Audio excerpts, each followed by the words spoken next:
Alright, I've had to record this twice now. Doing my nutting. But we're going to get through it. I'm going to get through it. This is the top 5 Leicester players I would sign to improve them into a top 4 side consistently. Now, these are signings that I would think are signings of intent. Signings that make you think, right, yeah, they're really challenging for that top 4 position for Champions League every year. It's so difficult nowadays. That's why it's such a difficult list, because they've overachieved this season. So what can they do to add? They just add quality. Like I always say, add a bit of quality. Doesn't always work, but when it does, you're a different animal. Now, number 5, Andre Onana. About 50, 60 million out of Ajax. Now, Kasper Schmeichel, very good goalkeeper, but he's getting on a bit. Yes, the prime years for a goalkeeper is a lot higher than any other position, but nip that in the bud now. Nip that in the bud now. You don't want Kasper Schmeichel to be a goalkeeper that you're struggling with in the next couple of years. If he's available before he goes to a top club, you get Onana and you get him for the right money. It's not a priority though, in terms of what they need in other positions. But he's a very good player. He's impressed me like many others when he's played in that starting 11 in that Champions League run. Their last game against Chelsea, played really well. The game when they knocked out Real Madrid, when they knocked out these boys, I believe it was this kit as well. This might have been the year when they got knocked out. Well, Ajax, I don't know. Possibly, I don't know. I can't remember. I think this was the season before. So yeah, but yeah, incredible player, big lad, good shot stopper, strong, agile, everything you need. Good height, and also he brings a lot of recognition to the club. They got Wilfred Ndidi, a part of Africa, that, you know, bringing in that Nigerian crowd. The Cameroonian, I don't know what the correct name for it is. Cameroonian. I have no clue, but he definitely bringing some new eyes from a brand exposure aspect. Really good on all cases. But because it's the position, it's such a low, you know, area to deal with. That's why it's so low on my list. So yeah, number 5, Onana. Number 4, I fucked this up last time because I said the wrong name. I said number 3 before that, but now I'm gonna properly do it.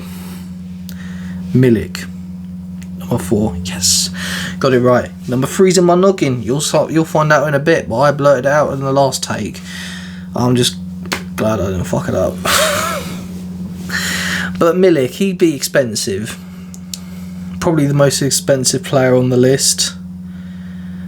Behind maybe number 1. I don't know. But he's a very good striker. He could score 15-20 goals a season, like Vardy's been doing. But he's you know, in his prime. You know, you could have him, you know, maybe not being understudy for Vardy, but maybe they play similar amount of games. He's have two top quality strikers, and you know, eventually he'll take that mantelpiece away from Jamie from outplaying him.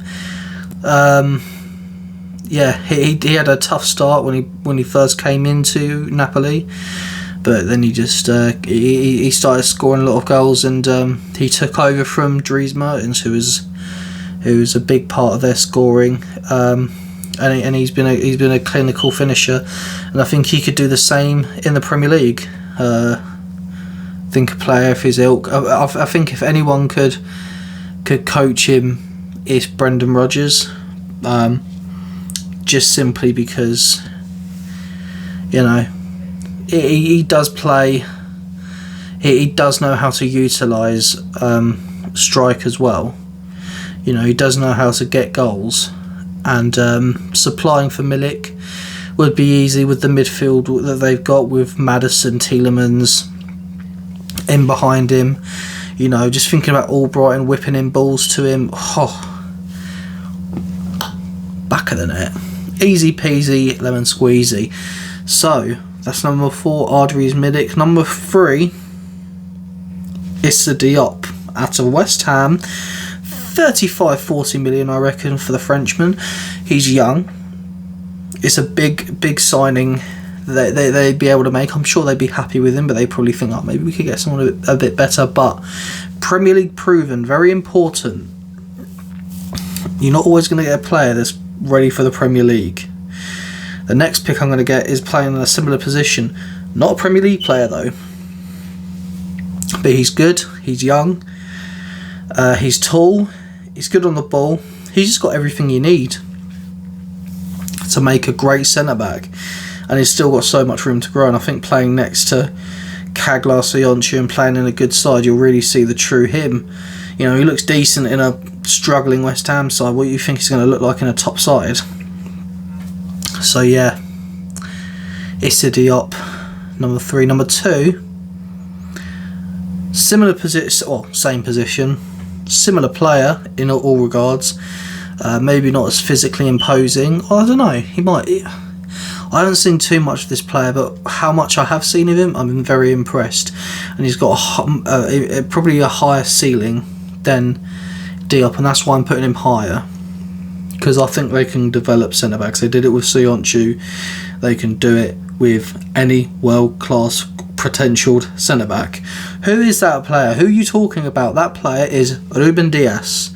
Ruben Dias of Benfica. Now, Benfica are a good side. They produce great talent.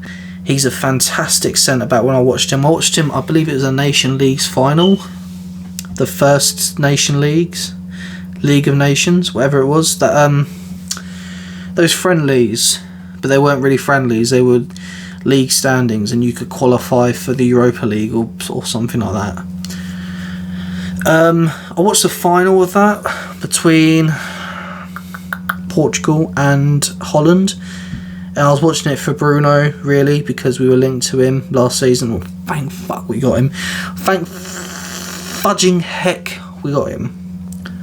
But I was also impressed by Ruben. Ruben looks solid. He's pretty commanding. He's got a mouth on him. He was commanding at the back, even though he had a very experienced Jose Font, another Premier League experienced centre back. He really took the game on his own, and he looked really good.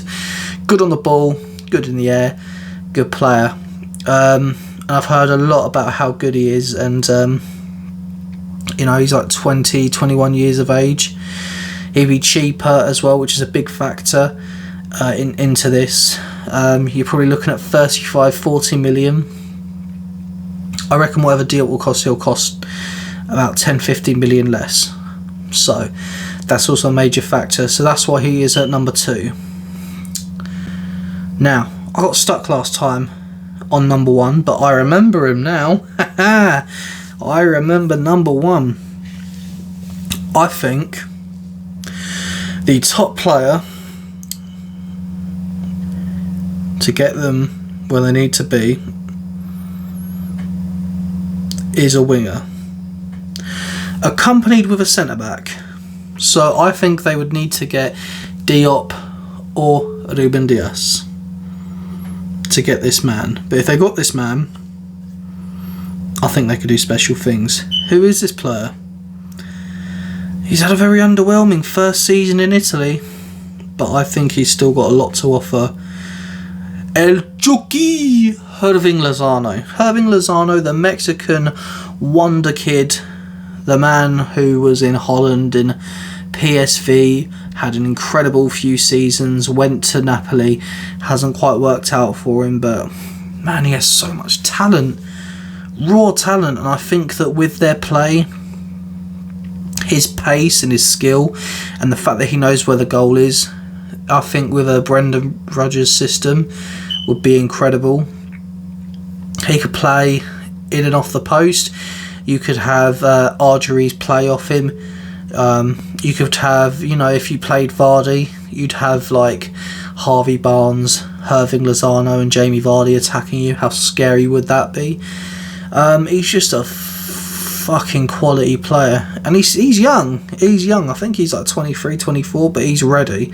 I think he's ready for the Premier League, and I think if he signed for Man United, signed for City, I think all those clubs would be interested in him. And I think we're just waiting for a team like that to snatch him up from Napoli, or for him to finally, fulfill what he's meant to do at Napoli. I'd snatch him up now. They paid about 37 million for him, so you're probably looking at 45 million for him, to straight away get him. If you got one, I don't know if you get Milik, but he's a quality player. I really like Hirving Lozano. I really wanted him for Man United, because we needed a right winger, and he was quality for that position. I feel Leicester could do with a right winger. They're playing Damari Gray, Harvey Barnes at the moment, who are good players, but they're not going to win you games. They're not going to grab games by the scruff of the net. You need a quality player. I think he's there. I think Harvey Barnes could be that player. Damari Gray, not so much. He's a good player to come off the bench, but I don't think he's quite there. Hirving Lozano, definitely. So if I was to make 2 signings from this lot of players, it'd be Ruben Dias and Hirving Lozano. You're bringing that Mexican audience. Mexicans, they don't just go in, they go in fucking hard. There was a stat where it was something like crime in Mexico goes down like a ridiculous amount when Javier Hernandez plays, because they're all watching him, because he's the pride of Mexico. If you become the pride of Mexico, you're instantly a god, and you bring that over to whatever club you're playing for. So all these people watching Leicester, so from a brand recognition standpoint, it's amazing. Same with Portugal. They've got a massive following, and whoever their top players are, it will always be Ronaldo, but he's a good player, really good player. But I'd also take Diop. If not, I think they'd continue where they are, but the age group would just reduce a ridiculous amount, and with some added quality in that as well. But that's just my opinion. What's yours? I want to hear other people's what their top 5 signings for Leicester would be. Be really interested to hear people's comments. This has been another video from me. Been a pretty quick one. Maybe not one of my best, but I think I planned it pretty well. I think I got straight to the point, and I think the players I put in would really help that team fulfill their fulfill their goal of being a top 4 club. And it's all about evolution. At the moment, they're on. So there's 5 stages. Stage 5, staying in the Premier League. Stage 4, mid-table side. You're not going to get relegated, but you're not going to get anywhere near Europe. Stage 3, Europe, challenging for Europe. Stage 2, definitely getting a European spot. I think that's where they are right now, and they want to get to stage 1, where they're constantly going for Europe and possibly challenge for a title. They need to get to that point, and I think these players could help them get to that point, to the point where they're looking at them as, how Spurs were. Tottenham Hotspur weren't always a great club, weren't always a club that was always challenging, but now they are, and they've got one of the nicest stadiums in the world, some of the best players in the world as well, and it's just that stature of club. Leicester want to be in that position, I think, and these are the starts of the building blocks to get that. And Brendan Rodgers, incredible manager. As soon as he went to Leicester, I knew he'd do well. You know, he did well at Liverpool. You know, the fact that he got him to second was incredible. And people were always going to say, yeah, but you had Luis Suarez. Yeah, but you had Luis Suarez. Well, you know, even if he didn't have Luis Suarez, he had Daniel Sturridge, who was banging in goals as well. He's banging in loads of goals. And you know, what other top manager doesn't have that at that point? You know, that's like me going to Pep Guardiola. Oh, yeah, you won the title, but you had Aguero. If you didn't have Aguero, yeah, but the point of a manager is to have top quality players like that and develop them properly to make sure they are scoring those goals. What Luis Suarez was doing. I feel like he's got a lot to prove, and man, it'll be interesting to see what he does do with Leicester. That's a team I'm definitely looking at and thinking, what are you going to do? Because I did think to myself, and I'm glad I didn't now, but at the time it seemed a good idea, and you know, if the season was continuing, it seemed like a really good idea. What would the odds of Leicester finishing top 4 be? Because they look good. Big shout out though, Bergwijn.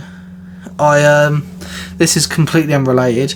If Spurs didn't sign him, that's who I wanted them to sign, because 2 reasons. One, I loved it. I love Bergwijn. I think he's class. And 2, I had a connection with him in Leicester because I did this Leicester City save on FM, and I got him in. He was ridiculous. He scored mad goals, and I think he came to like a 4.5 star player, and he was like 21.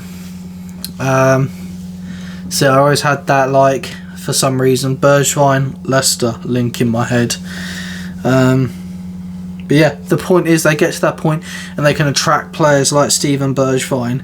You know, people will be like, oh, should I go to Man United or Leicester? That's where they want to be. That's what I'm talking about. But anyway, rambled on a bit, so it lengthened the video. You're welcome, or I'm sorry. Namaste. Yeah, I should probably just press this button to end the video. Bye. Have a nice day. Bye.